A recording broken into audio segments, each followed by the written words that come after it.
Most Python functions run to completion and return all results at once. But generators break this rule entirely. Let's see how. The key difference is the yield keyword. Regular functions use return to send back a value and exit. Generators use yield to send back a value, but keep the function alive. When you call a generator function, it doesn't execute immediately. Instead, it returns a generator object that you can iterate over.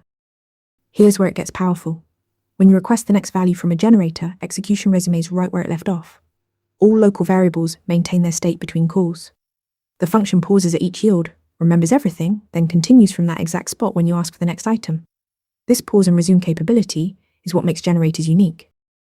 Generators produce values lazily, meaning they compute each value only when requested, not all at once. Regular functions compute and return the entire result set immediately.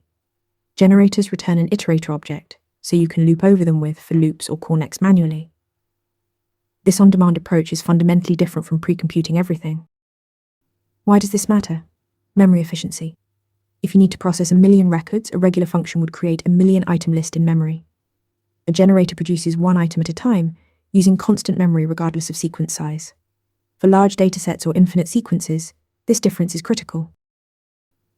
Generators use yield instead of return, pause execution to maintain state, produce values on demand as iterators, and dramatically reduce memory usage.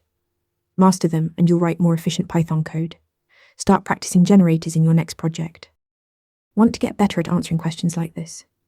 With Interview Mentor, you practice real interview questions out loud. You get personalized feedback and a grade on every answer, and you can track your improvement over time.